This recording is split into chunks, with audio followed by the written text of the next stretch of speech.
Salve a tutti e bentornati da Fabrizio Teghesi. È possibile secondo voi fare il setup su ogni pista con solo 6 regolazioni? Beh, se hai un ottimo setup base è quello che sta capitando a me. Adesso vi spiego in ordine di importanza quali sono le 6 regolazioni che vado a modificare da pista a pista partendo dal mio setup base. Andiamo a vedere.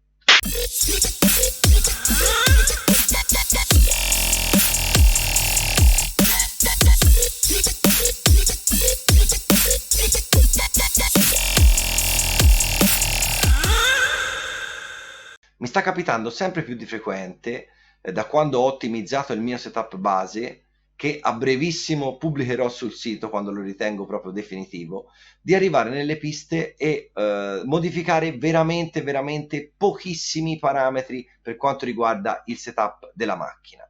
Quindi, tenendo fuori le gomme, che è diciamo un argomento nel quale lavoro veramente tantissimo in ogni pista, perché la gomma è una percentuale altissima della prestazione se la macchina è messa a posto bene, e tralasciando la parte motore, quindi la frizione, che chiaramente va ottimizzata su ogni pista, le regolazioni che vado a fare spostandomi sul mio setup base, quindi i parametri sui quali vado a lavorare, sono soltanto 6. Andiamo a vedere quali sono uno per uno in ordine di importanza e in ordine di frequenza di cambiamento che io faccio.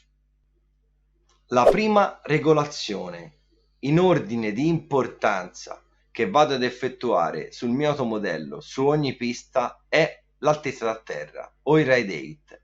Ne ho parlato in un video qualche settimana fa, andate a vederlo. È una regolazione molto veloce che si fa direttamente in pista, quindi mentre state girando potete chiedere al vostro meccanico di girare le ghiere delle molle degli ammortizzatori, in un attimo su MP10 vi ritroverete la macchina totalmente rivoluzionata. Quindi modifica velocissima e che implica semplicemente lo svitare o l'avvitare le ghiere degli ammortizzatori. Seconda regolazione, gli ammortizzatori. Beh, gli ammortizzatori la considero importante al 50% di tutte le altre 5 regolazioni delle quali parlerò. Avere un ammortizzatore corretto nei suoi parametri, quindi piattello, olio, molla e tipologia d'ammortizzatore, è fondamentale per avere un setup corretto. Per quanto mi riguarda, ho scremato tantissimo il materiale che Kyosho mette a disposizione e utilizzo soltanto 2 tipologie di piattello al posteriore, che sono la 8 fori da 1,4 tapered, quindi con i fori inclinati, o la 8 fori da 1,3 diritti. Questo per quanto riguarda il posteriore, e per l'anteriore invece alterno 4 tipi di piattelli: gli 8 fori da 1,3 tapered, gli 8 fori da 1,2 tapered, gli 8 fori da 1,2 diritti e gli 8 fori da 1,3 diritti.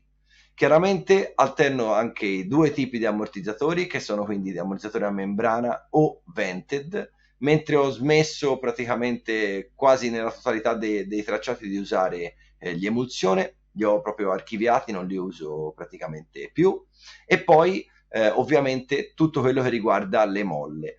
Anche per quanto riguarda le molle, io utilizzo per il posteriore soltanto 2 o 3 tipi, quindi le rosse con il filo da 1,5, le azzurre con il filo da 1,4, le blu rarissimamente, ma comunque qualche volta lo usate, con il filo da 1,5, e le arancioni rarissimamente. Quindi diciamo che con 2 molle si fa la stragrande maggioranza delle soluzioni. Per quanto riguarda invece le molle anteriori, alterno le grigie con il filo da 1,4, le azzurre con il filo da 1,4, le rosse con il filo da 1,5 e raramente le blu con il filo da 1,5.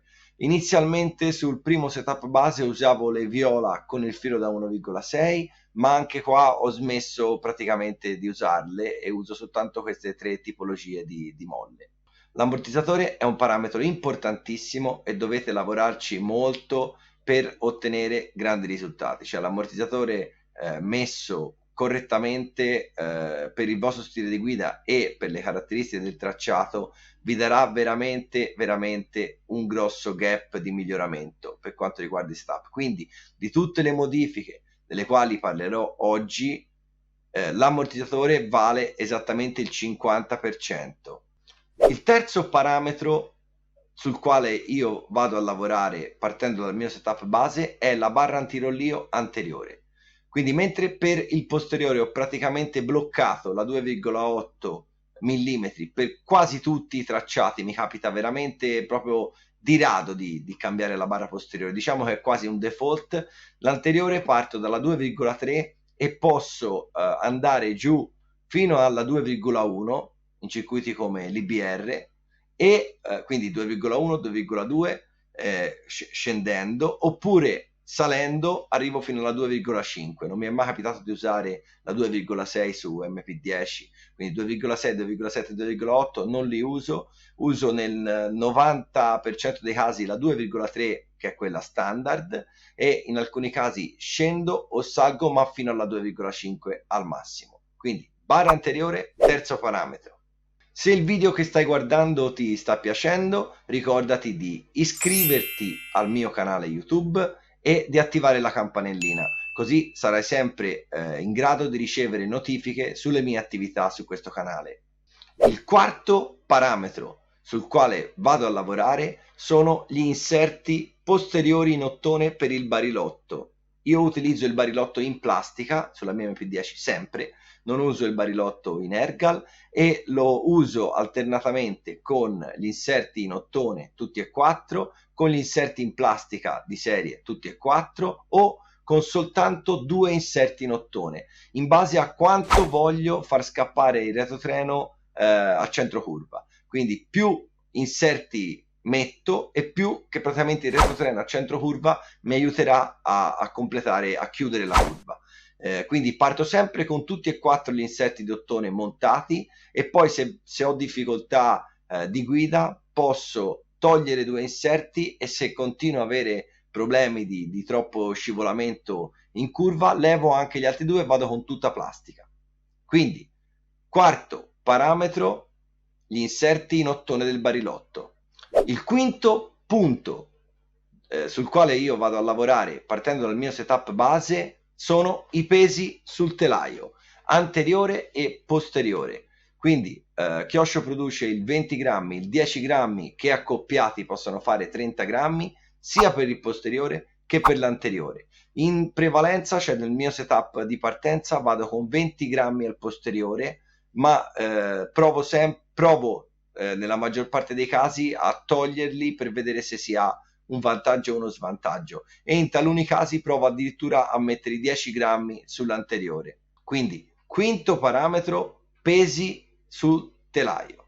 Il sesto parametro sul quale vado a lavorare sono gli eccentrici della convergenza posteriore e dell'antiaffondamento posteriore.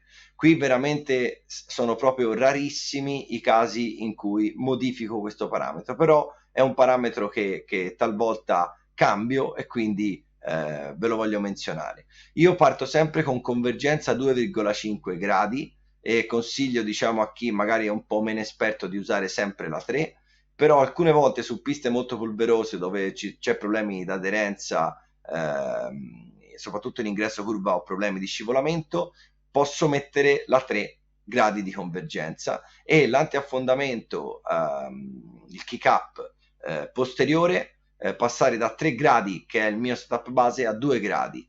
Però in realtà questo mi è successo praticamente soltanto in una pista, in realtà se no vado sempre a 3 gradi, quindi queste due regolazioni, che sono l'antiaffondamento posteriore e la convergenza, le ho unite in un solo parametro perché sono veramente rarissime da cambiare. Cioè si parla che su 10 piste, in 9 piste vado con convergenza di 2,5 e antiaffondamento di 3 gradi, quindi praticamente sempre uguale. Bene ragazzi, spero di esservi rimasto utile con questo video. Se volete farmi domande potete scrivere qua sotto nei commenti, oppure attraverso la mia pagina Facebook Fabrizio Teghesi RC, oppure attraverso il mio sito internet www.fabrizioteghesi.com. Ciao, a presto!